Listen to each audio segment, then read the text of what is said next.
331 masih sangat aneh.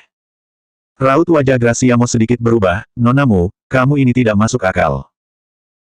Benarkah? Aku malah merasa Nyonya Si, kamu yang tidak masuk akal. Amandamu mengangkat kelopak matanya, ekspresinya sedikit dingin, aku tidak tahu bagaimana kamu memikirkan putramu. Aku menjadikan Charles Mo kecil sebagai adik laki-laki, hubungan kami murni.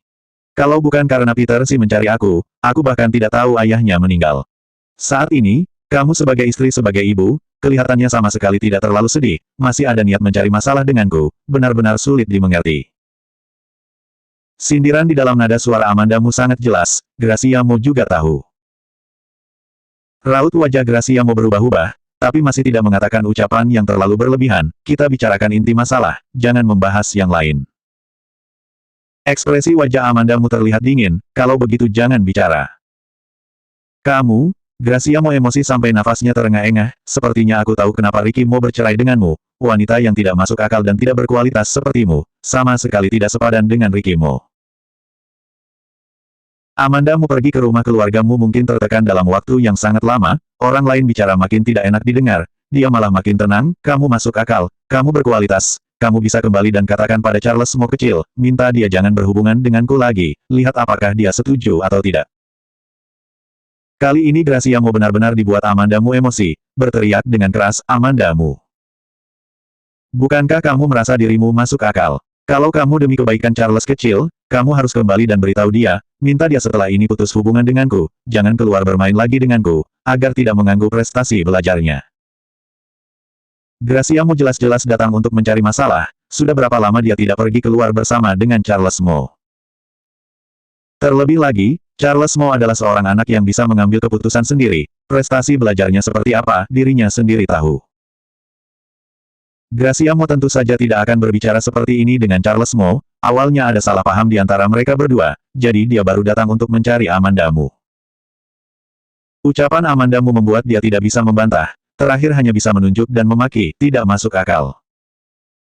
Amandamu memalingkan kepala, melihat Graciamo, Nyonya Si akhirnya tidak tahan mulai memaki aku. Graciamo dengan marah menghempaskan tangan lalu pergi meninggalkan. Amandamu melihat bayangannya dari kejauhan, raut wajahnya sedikit demi sedikit menjadi dingin. Dia merasa Graciamo tidak beralasan. Apakah karena saat pagi hari, Charles Mo tidak mempedulikan dia, malah pergi keluar dengan dirinya, jadi Graciamo cemburu. Alasan ini meskipun ada benarnya, tapi tetap merasa tidak terlalu mungkin. Taksi yang Amandamu panggil saat ini sudah datang. Dia naik mobil, masih memikirkan kejadian yang dulu. Dia teringat malam tahun baru, dia melihat Graciamo dan Herman Mo diam-diam masuk sebuah kamar, sekarang dipikir lagi, mungkin ada hubungannya dengan Peter Si. Apalagi Peter Si adalah anak Herman Mo di luar pernikahan, dari awal juga tidak benar. Awalnya Ricky Mo pergi ke kota M juga untuk membuktikan masa lalu Peter Si, akhirnya terjadi kecelakaan mobil pada Chris Si. Tapi kenapa mereka mencelakai kakek Mo? Di antara para cucu, meskipun kakek Mo paling menyayangi Ricky Mo, tapi terhadap Peter Si dan yang lain juga baik, yang seharusnya diberikan semuanya diberikan. Anggap saja mereka tahu Peter Si adalah anak Herman Mo di luar pernikahan, juga tidak apa. Peter Si dari cucu luar menjadi cucu dalam, kakek Mo meskipun bisa marah, tapi pasti bisa menerima. Amandamu masih merasa masalah kakek Mo sangat aneh. Di perjalanan, dia meminta supir langsung ke rumah Ricky Mo. Ricky Mo seperti biasa pulang sangat larut. Tapi kali ini Amandamu belum tertidur, melainkan berada di ruang tamu menunggu dia. Saat Ricky Mo kembali, Amandamu sedang berada di sofa ruang tamu melihat variety show di ponsel. Di antaranya ada satu episode di mana Lucy Sen menjadi bintang tamunya. Komentar yang ada di dalam semuanya mengatakan akting Lucy Sen sangat bagus. Ricky Mo membuka pintu masuk ke dalam, melihat Amandamu duduk di atas sofa, terpaku sejenak, kemudian baru berjalan dengan langkah yang besar menghampiri. Posisi sofa membelakangi pintu, Ricky Mo berjalan mendekat, kedua tangannya diletakkan di punggung sofa, memiringkan badan mencium Amandamu, dari nada suaranya terdengar sedikit kegembiraan, 2 hari tidak bertemu sudah merindukan aku. Amandamu mematikan video, meletakkan ponsel ke sampingnya, menepuk-nepuk sofa yang ada di sampingnya, kemari duduk di sini. Ricky Mo berputar kemudian duduk di sampingnya, ada urusan. Hari ini aku ke tempat bibi kamu, membuat aku teringat kejadian malam tahun baru itu, aku melihat dia dan ayahmu diam-diam masuk ke dalam sebuah ruangan, tapi aku tidak mendengar apa yang mereka bicarakan. Sekarang kembali teringat, aku merasa mereka saat itu mungkin sedang membahas masalah Peter Xi. Amandamu berbicara sampai di sini lalu berhenti, membalikkan kepala melihat Ricky Mo. Ricky Mo membelai kepalanya, di wajahnya tidak terlihat ekspresi apa-apa, hanya berkata, lanjutkan bicara. Amandamu melanjutkan bicara, hari berikutnya terjadi masalah terhadap kakek. Kalau Herman Mo dan mereka hanya karena masalah Peter Xi, sama sekali tidak perlu turun tangan terhadap kakek Mo, pasti masih ada masalah yang lainnya. Bola mata Ricky Mo yang hitam pekat, membuat orang tidak bisa melihat jelas apa yang sedang dia pikirkan. Amandamu menarik-narik tangannya, menurut kamu. Setelah beberapa saat kemudian, Ricky Mo baru berkata, kamu merasa mereka karena masalah Peter Xi, lalu turun tangan pada kakek. Amandamu berpikir, berkata, secara teori bisa dikatakan seperti itu, tapi aku merasa alasan ini masih kurang, kejadian kakek jatuh masih terasa sangat aneh. Selesai Amandamu berbicara, menatap lekat-lekat Ricky Mo. Ricky Mo memutar kepala, menuangkan air untuk dirinya sendiri dan Amandamu, kemudian baru perlahan berbicara, kamu belum pernah berpikir, mereka membuat kakek jatuh, tidak hanya untuk menyerang kakek, masih ada kemungkinan karena malam tahun baru itu mereka menemukan kamu, mengira kamu mengetahui rahasia mereka, jadi melempar kesalahan kepadamu. Amandamu terpaku, tidak mengulurkan tangan menerima air yang diberikan Ricky Mo. Dia terus mengira, mereka hanya ingin menyerang kakek Mo, sekaligus melempar kesalahan kepadanya. Terlebih lagi saat itu di rumah keluarga Mo, hanya dia seorang diri yang bukan bermarga Mo, lawan yang cocok untuk dijadikan sasaran. Amandamu teringat saat itu anggota keluarga Mo ingin memasukkan dia ke dalam penjara, kalau hanya dia yang ingin diserang oleh mereka, setelah dia masuk penjara apakah masih bisa keluar hidup-hidup. Akibat yang akan dia tanggung mungkin lebih parah daripada kakek Mo. Ada rasa dingin yang tiba-tiba muncul dari lubuk hati, menyebar ke seluruh tubuhnya.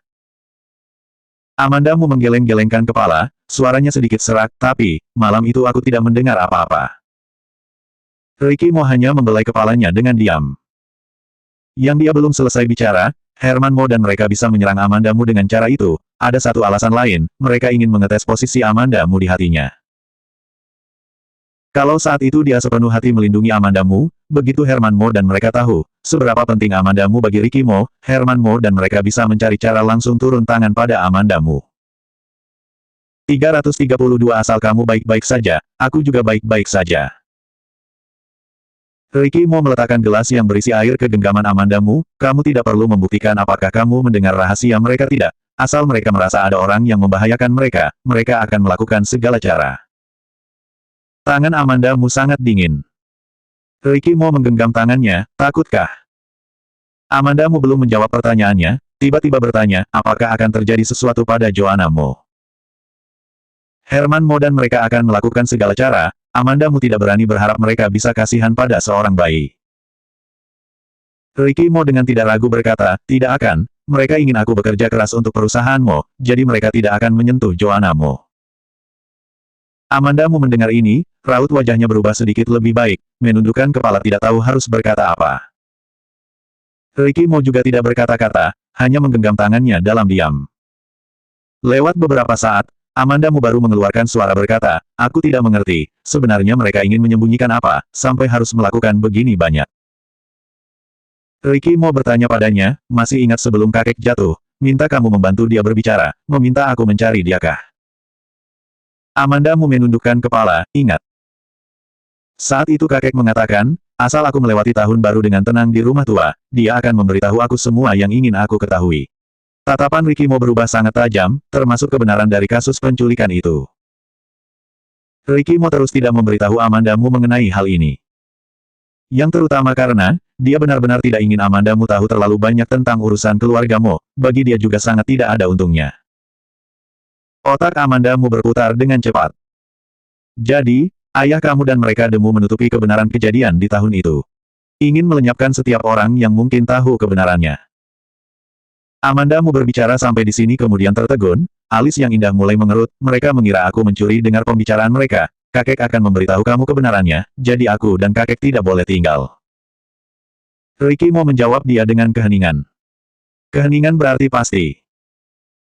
Setelah sekian lama, Amandamu berkata perlahan, di malam tahun baru aku melihat bibi kamu dan ayah kamu masuk ke dalam suatu ruangan. Kalau yang ingin mereka sembunyikan adalah kebenaran kasus penculikan tahun itu, ini artinya, mereka bersekongkol, bibi kamu juga ikut andil dalam kasus itu. Ricky Mo sepertinya sedikit lelah, dia mengulurkan tangan memijat-mijat keningnya, memejamkan mata bersandar pada sofa, dengan suara yang rendah tapi dingin berkata, kakek kamu juga pernah mengatakan, melihat bibiku di tempat kejadian. Amandamu mengaitkan bibirnya, sebenarnya kamu masih menyembunyikan berapa banyak hal lagi dariku. Tapi dia juga tahu sekarang bukan saatnya untuk perhitungan tentang masalah ini. Kakekku karena melihat bibi kamu, jadi dikirim ayah kamu ke luar negeri untuk pensiun. Kalau seperti ini semuanya jadi saling berkaitan. Amandamu menawarkan, kalau tidak, kita cari lagi kakekku bertanya padanya mengenai hal ini. Tapi, Ricky Mo masih menolak penawarannya, tidak perlu. Tapi, Amandamu masih ingin berkata-kata, Ricky Mo memotong ucapannya, sudah terlalu malam, siap-siap tidurlah. Amandamu tahu Ricky Mo tidak ingin membicarakan masalah ini lagi, dia juga tidak berkata lagi. Ricky Mo dulu dekat dengan Gracia Mo adalah sahabat baik ibu Ricky Mo, kalau kasus penculikan tahun itu benar ada hubungannya dengan Gracia Mo, maka... Tapi mereka kenapa harus bersikap seperti itu terhadap Ricky Mo dan ibunya? Bagi ibu Ricky Mo, yang satu adalah suaminya, yang satu lagi adalah sahabat baiknya. Mereka berdua benar-benar bekerja sama melukai dia. Ricky Mo bangkit berdiri, melihat Amandamu masih duduk di sofa tidak bergerak, dia mengulurkan tangan menarik dia, gerakannya tidak lembut sedikitpun. Amandamu terkejut, Ricky Mo mengulurkan tangan meletakkan di bibirnya, memberi tanda agar dia jangan bicara. Raut wajahnya serius, Amandamu, masalah ini kamu tidak bisa ikut campur lagi. Tidak boleh cari kakek kamu, juga tidak boleh mencari informasi dari siapapun, juga tidak boleh mencari Gracia Mo dan Herman Mo. Amandamu tentu tidak akan setuju. Kamu tidak masuk akal. Ricky Mo dengan suara yang berat melanjutkan bicara, kalau begitu sekarang aku bicara yang masuk akal denganmu, asal kamu baik-baik saja, aku juga baik-baik saja, begitu kamu terkena masalah, nyawaku yang akan jadi taruhannya. Di nada suaranya terdapat ada ekspresi yang berlebihan, tapi setiap kata yang diucapkan terdengar sangat jelas di telinganya, berdengung di gendang telinganya, membuat dia melamun sekian lama. Ricky Mo melihat dia tidak merespon sekian lama, mengerutkan alis bertanya, apa kamu mendengar jelas yang aku katakan? Ekspresi Amandamu kebingungan, bertanya, aku dengar dengan jelas, tapi tidak mengerti maksud ucapanmu, kamu mau tidak ulangi sekali lagi? Ricky Mo mendengar ini, menyipitkan mata, masih ingin mendengar. Amandamu menganggukkan kepala. Ricky Mo menyeringai, Amandamu mengira dia benar-benar akan mengatakan sekali lagi, membuka telinga lebar-lebar bersiap mendengar sekali lagi. Setelah itu, Ricky Mo langsung menggendong dia, berjalan ke kamar mandi. Amandamu memberontak dalam pelukannya, bukankah kamu mengatakan mau mengulangi sekali lagi? Aku tidak mengatakan, Ricky Mo menjawab dengan datar. Amandamu memukul dadanya dengan kesal, kalau begitu kenapa kamu bertanya kepadaku apakah mau mendengar sekali lagi? Cuma tanya saja. Karena malam kemarin berbincang dengan Ricky Mo terlalu lama, keesokan harinya saat Ricky Mo ke kantor, Amandamu masih belum bangun. Saat dia sudah bangun, sudah siang.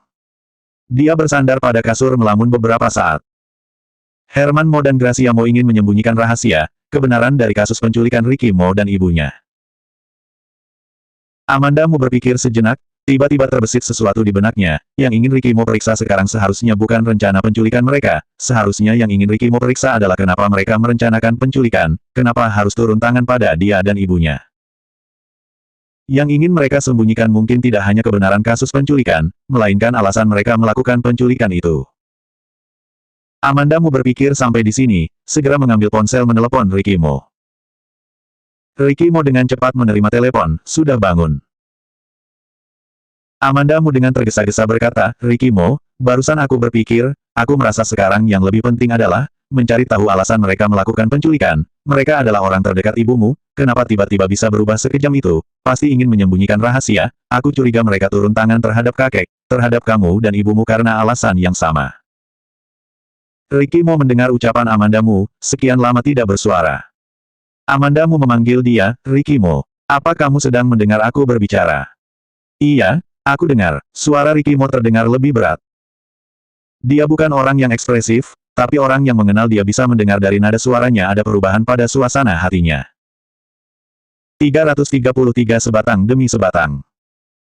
Amanda Mu menggigit bibirnya, melanjutkan bicara, aku bahkan mengira, mereka menculik Joanna Mo, juga ada hubungannya dengan mereka ingin menyembunyikan hal itu. Kali ini, yang menjawab dia adalah keheningan di seberang telepon. Amanda Mu selama beberapa saat tidak mendengar suara Ricky Mo, mengeluarkan suara berkata, Ricky Mo, kamu kenapa? Nada suara Ricky Mo sangat kuat, aku tahu, ingat tidak yang aku katakan kemarin malam, masalah ini kamu jangan urus lagi. Selesai dia bicara, telepon langsung ditutup. Amanda Mu melihat layar telepon yang kembali ke halaman buku telepon, terdiam beberapa saat. Ricky Mo kenapa menutup telepon seperti ini? Dulu dia selalu meminta Amanda Mu menutup terlebih dahulu. Ricky Mo menutup telepon Amanda Mu, menggenggam dengan sangat kuat ponsel di tangannya, jarinya terlihat sedikit pucat. Donnie membawa setumpuk dokumen masuk, melihat Ricky Mo berdiri di depan jendela. Dia meletakkan dokumen ke atas meja kerja Ricky Mo, baru memanggil, Tuan Muda. Ada rokok. Ricky Mo tidak membalikkan kepala, tapi pertanyaannya ini ditujukan pada Donnie, apalagi di ruangan hanya ada dia dan Donnie saja. Donnie juga biasanya tidak merokok, tapi dia selalu membawa rokok. Dia mengeluarkan kotak rokok, mengambil sebatang menyerahkan ke Ricky Mo. Ricky Mo tidak mengambil rokok yang disodorkan, melainkan mengambil sekotak rokok, sekaligus meminta korek api yang ada di tangan satunya. Ricky Mo menundukkan mata, menyelipkan sebatang rokok ke dalam mulutnya, dengan nada suara yang datar berkata, kamu keluarlah. Donnie ragu-ragu sejenak, masih mengeluarkan suara mengingatkan Ricky Mo, 10 menit lagi ada rapat. Ricky Mo tidak berbicara, Donnie tahu dia mendengar. Pekerjaan dia adalah melakukan apa yang menjadi tugasnya, hal lainnya, dia tidak bisa mengurus. Setelah Donnie keluar, Ricky Mo masih berdiri di depan jendela merokok, sebatang demi sebatang.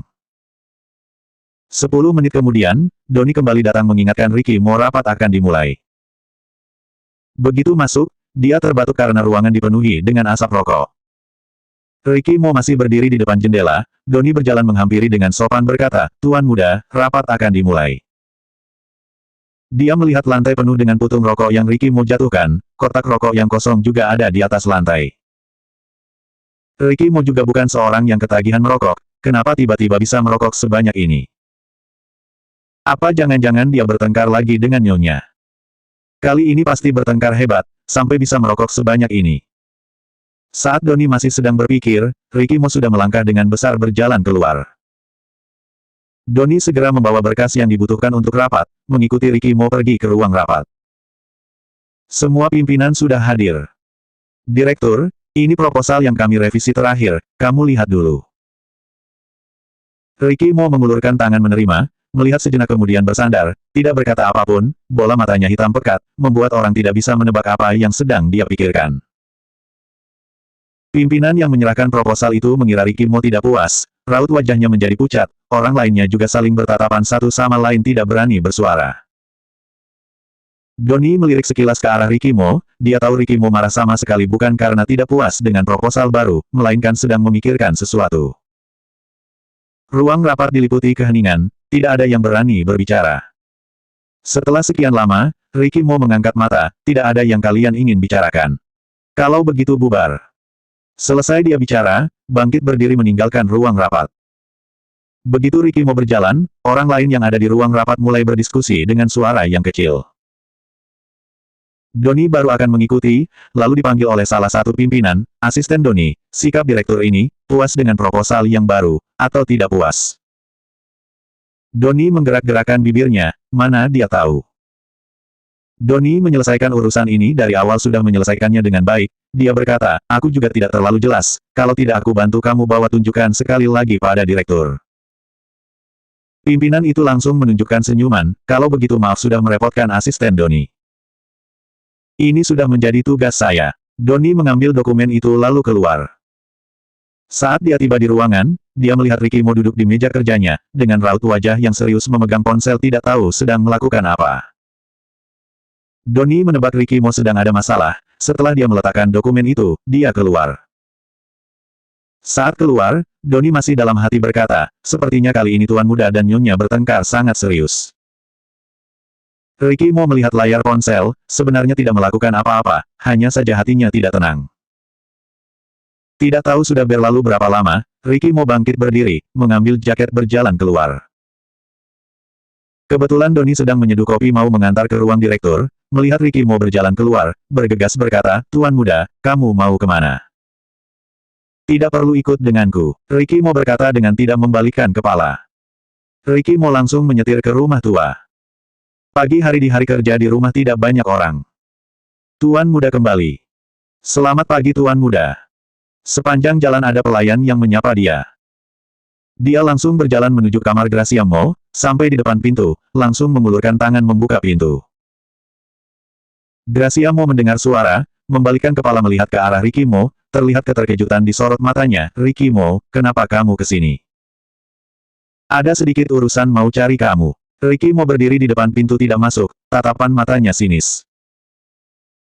Gracia Mo sepertinya sedikit takut padanya, ekspresi di wajahnya sedikit menegang, "Kalau ada urusan masuk saja." Ricky Mo sama sekali tidak masuk, dia berdiri di depan pintu, tatapan matanya dingin dan menakutkan, "Siapa ibu kandung Peter Si?" Raut wajah Gracia Mo sama sekali tidak berubah, menggelengkan kepala berkata, "Aku tidak jelas." Benar tidak jelas. Ricky Mo berjalan masuk ke dalam, pandangannya menatap lekat dia, membuat Gracia Mo merasa sangat ketakutan dan tertekan. Gracia Mo berjalan mundur beberapa langkah, suaranya masih tenang, "Aku benar-benar tidak tahu." Ricky Mo menatap dia selama beberapa detik, menyeringai, meletakkan tangan ke atas bahu Gracia Mo, nada suaranya berubah menjadi lembut, "Bibi kenapa begini takut padaku? Aku hanya penasaran menanyakan hal ini saja, terlebih lagi aku dan Peter Si sudah menjadi saudara sepupu hampir 30 tahun. Gracia Mo sepertinya dibuat terkejut oleh perubahan wajah Ricky Mo yang cepat, dia terpaku sejenak baru berkata, "Aku tahu, hal ini kamu dan Peter Si tidak bisa dengan mudah menerima." "Tidak bisa menerima lalu bisa apa, bagaimanapun juga satu keluarga." Ricky Mo menarik tangannya, memasukkan tangannya ke dalam saku jas, nada suaranya kembali dingin, "Bibi kalau ada waktu boleh pergi ke perusahaan mau melihat-lihat, sudah bertahun-tahun tidak pergi." Terlihat keterkejutan di sorot mata Gracia Mo, "Baik. Aku masih ada urusan, aku pergi dulu." Ricky Mo berbicara, lalu membalikkan badan keluar. Gracia Mo dengan suara yang lembut berkata, "Aku antar kamu." Setelah Gracia Mo mengantar kepergiannya, kembali ke mobil, Ricky Mo membuka kepalan tangannya, di dalamnya ada sehelai rambut wanita. Saat dia meletakkan tangan ke atas bahu Gracia Mo, dia mengambil sehelai rambut yang jatuh di atas pakaiannya. 334 masih ada satu tempat. Yang Amanda Mu bisa pikirkan, bagaimana mungkin dia tidak bisa? Sebisa mungkin dia membuat rencana terburuk, tapi saat dia sedikit demi sedikit membuka halangan yang ada di luar, saat itulah kecurigaan dan kebenaran yang berkaitan dengan rahasia itu muncul, dia masih merasa sulit dipercaya. Apalagi mereka adalah keluarga. Gracia Mo selalu bersikap baik padanya, Peter Si adalah kakak terbaiknya, Herman Mo adalah ayah yang dalam ingatan masa kecilnya pernah memberinya kebahagiaan. Dia dingin tapi tidak berdarah dingin, saat semua hal mengarah pada kemungkinan kebenaran, dia ada sedikit keraguan. Dia tidak langsung membuktikan, melainkan sedang menunggu, mungkin ada kemungkinan yang lain. Tapi, bahkan Amanda Mu bisa terpikir sampai sedalam itu, masalah ini masih bisa ada kemungkinan apa lagi. Beberapa tahun ini, sudah cukup banyak orang yang terlibat di dalamnya. Masalah ini harus diselesaikan. Doni melihat setelah Ricky Mo keluar, sampai sekarang masih belum kembali. Dia mencoba menelepon Ricky Mo, tapi Ricky Mo tidak mengangkat teleponnya. Dia tahu kalau menyangkut urusan dengan Amanda Mu, Ricky Mo tidak bisa berpikir logis, pagi tadi masih merokok begitu banyak, pasti mereka bertengkar dengan sangat hebat. Makin dipikir makin khawatir, akhirnya dia menelepon Amanda Mu. Saat Amanda Mu melihat di layar ponsel tertera nama Doni, dia sedikit terkejut, "Doni. Ada apa?" "Nyonya, apakah Tuan Muda mencari kamu?" Doni terbiasa memanggil Amanda Mu dengan sebutan, "Nyonya." Amanda Mu sudah memberitahu dia beberapa kali, dia masih memanggil dengan sebutan itu, Amanda Mu hanya bisa mengikuti kemauan dia saja. "Bukankah dia seharusnya ke kantor, untuk apa mencari aku?" Amanda Mu sedang berada di depan laptop memeriksa data, mendengar dia berkata seperti ini, alisnya mengerut, dia tidak di kantor. Doni mendengar dia berkata seperti ini, menjadi lebih khawatir. Doni ingin bertanya apakah mereka bertengkar, tapi sedikit merasa tidak enak untuk menanyakan. Kalau ada yang ingin dikatakan, katakan saja. Amandamu mendorong laptop yang ada di depannya, fokus berbicara dengan Doni di telepon. Doni menggertakkan gigi, bertanya, kamu, apakah bertengkar dengan tuan muda? Menjadi asisten pribadi seperti dia ini, yang dia takutkan juga tidak banyak. Selain memperhatikan kemana Ricky mau pergi, jadwal harian, kehidupan, masih harus memperhatikan hubungannya dengan orang lain. Amandamu langsung membantah, siapa yang berani bertengkar dengannya? Kami tidak bertengkar. Mana mungkin dia berani bertengkar dengan Ricky Mo, seringnya saat dia membuat Ricky Mo marah, Ricky Mo hanya memberi tatapan mata saja sudah bisa membuat dia takut. Masih bertengkar, tidak mungkin. Tidak bertengkar, kali ini giliran Doni yang terkejut, pagi tadi, tuan muda menghabiskan satu kotak rokok di ruangannya. Ternyata Ricky Mo merokok sebanyak itu, sama sekali bukan karena bertengkar dengan Amandamu. Mendengar dia berbicara seperti ini, Amandamu seketika tidak bisa duduk lagi, berjalan sampai pintu berganti sepatu, langsung berjalan keluar. Nada suara Doni serius, aku juga tidak tahu, pagi tadi tuan muda keluar, sekarang masih belum kembali. Ricky Mo seorang yang sangat disiplin, melakukan sesuatu harus fokus, dulu juga belum pernah bekerja sampai separuh lalu tiba-tiba pergi. Tentu saja, kalau di tengah-tengah pekerjaan keluar karena Amandamu, ini tidak dihitung. Aku tahu, aku keluar mencari. Amandamu menerima telepon, lalu turun ke lantai bawah menyetir mobil keluar. Pasti terjadi sesuatu terhadap Ricky Mo, sampai membuat dia menghabiskan satu kotak rokok. Pagi tadi saat keluar rumah masih baik-baik saja, kenapa setelah pergi ke kantor jadi seperti ini? Amandamu menyetir sambil menelepon Ricky Mo. Ricky Mo tidak mengangkat telepon, tapi membalas dengan memberinya pesan, hanya dua kata, ada apa? Amandamu bertanya dia di mana, dia tidak berbicara lagi. Amandamu pergi ke apartemen Ricky Mo terlebih dahulu, kemudian pergi ke Jade Imperial. Dia mencari ke semua tempat yang bisa dia cari, terakhir menelepon James Gu.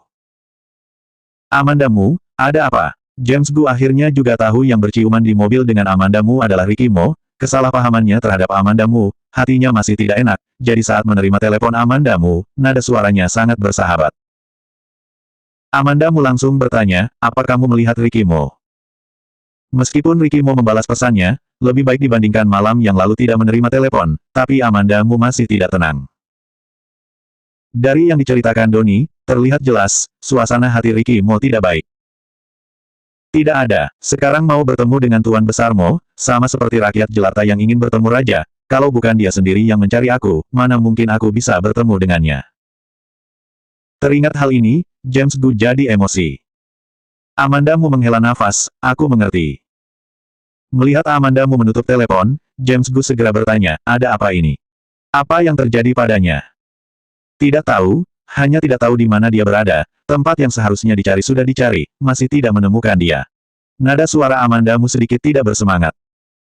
Dia mengira dirinya memahami Ricky Mo, tapi pada saat seperti ini baru menyadari, dia sebenarnya tidak begitu memahami Ricky Mo.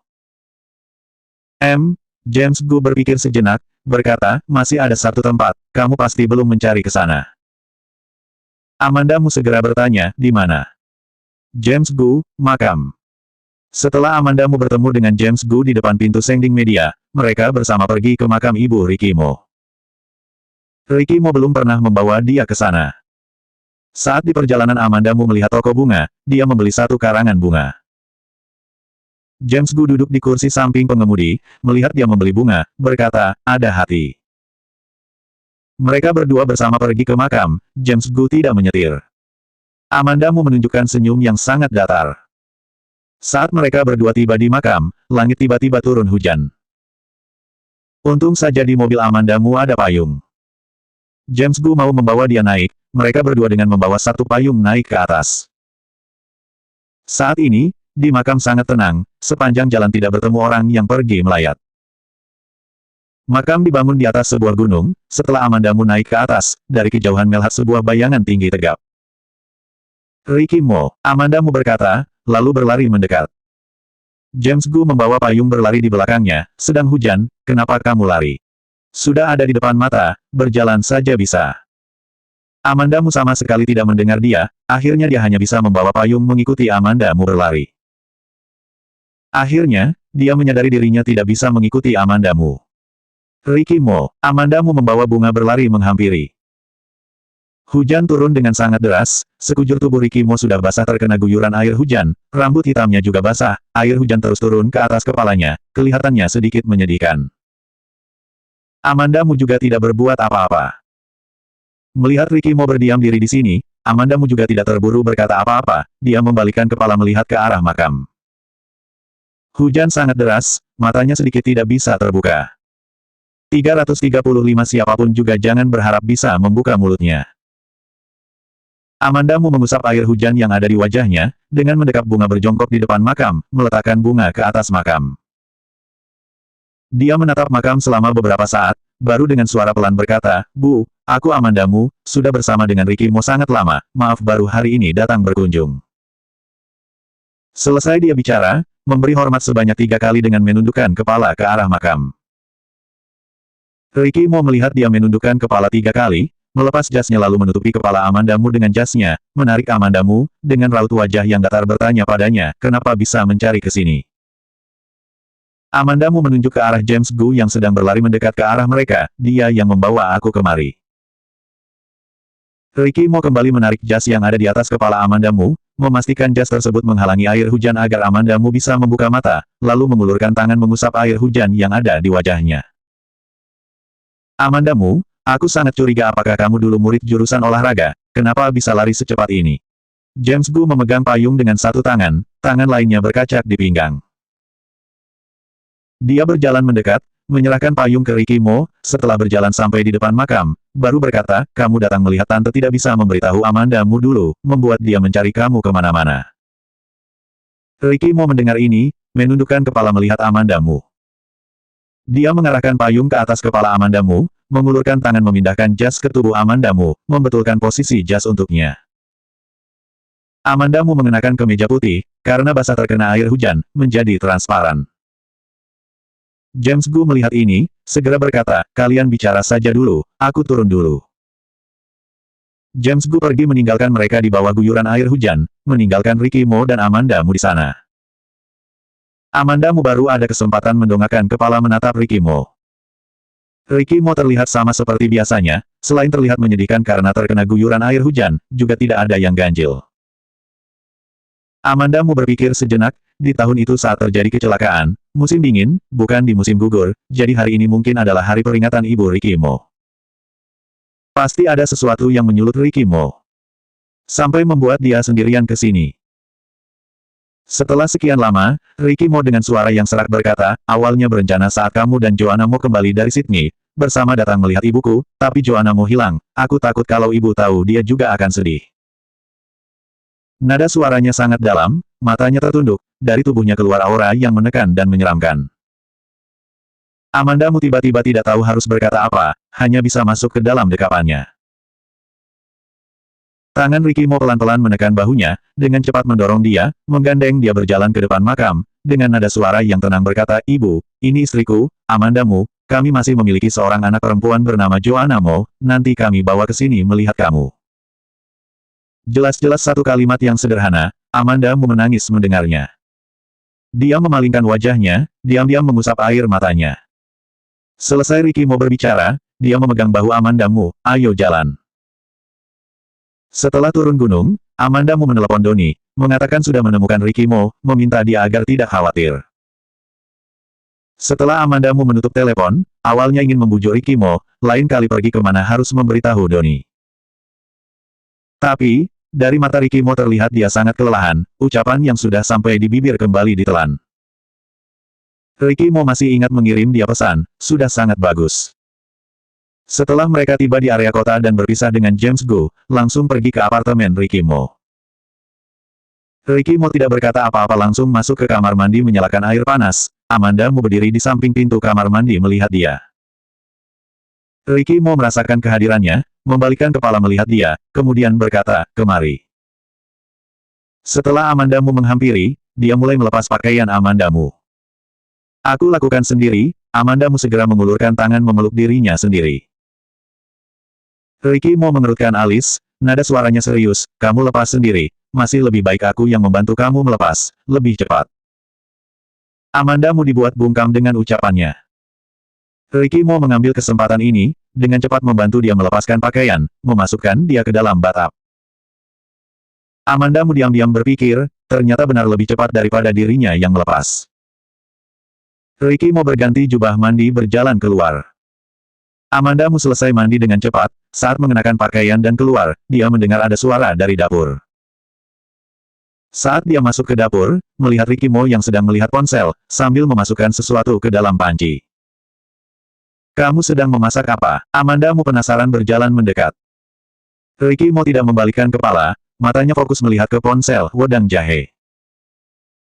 Amanda Mu memiringkan kepala melihat ponsel, ternyata Ricky Mo sedang melihat resep wedang jahe di internet. Kamu cepat mandi dengan air panas, aku yang masak. Dia tidak percaya Ricky Mo bisa memasak ini.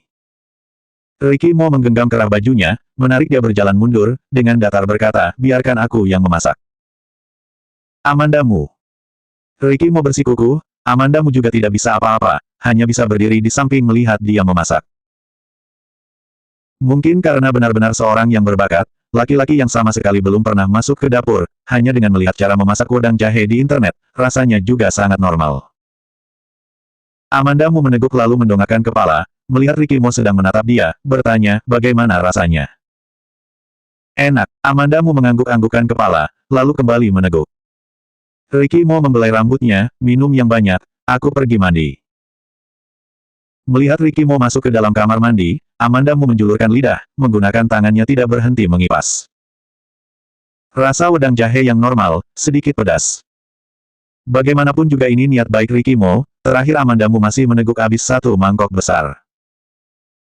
Setelah meneguk satu mangkok besar, Amanda Mu merasa setelah ini dia tidak lagi ingin meminum wedang jahe. Ricky Mo selesai mandi dan keluar, melihat Amanda Mu sudah membawa pengering rambut, senyumnya begitu hangat. Ricky Mo menolak dengan dingin, tidak perlu, kamu istirahat saja. Ah, Amanda Mu terpaku, dia hanya terkena guyuran air hujan saja, juga bukan tidak pernah kehujanan, tidak selema itu. Amanda Mu langsung menarik dia ke ruang tamu, mendorong dia duduk ke sofa, aku keringkan rambut kamu, kalau tidak dikeringkan bisa masuk angin. Ricky Mo tidak menolak lagi. Amanda Mu menggunakan tangan mencoba suhu angin, kemudian mulai membantu dia mengeringkan rambut. Merasa Ricky Mo sudah rileks, dia mengeluarkan suara bertanya padanya, hari ini kenapa kamu ingin pergi ke makam? Ricky Mo perlahan berkata, melihat ibuku, masih memilih hari baik. Amanda Mu terpaku, berkata, bukan. Mulut Ricky Mo seperti tertutup rapat, hal yang tidak ingin dia katakan, siapapun tidak bisa membuka mulutnya. Amanda Mu merasa dengan cara yang lembut seperti ini, bisa membuat hatinya luluh. Oh, dia hampir lupa, Ricky Mo memang bukan orang biasa.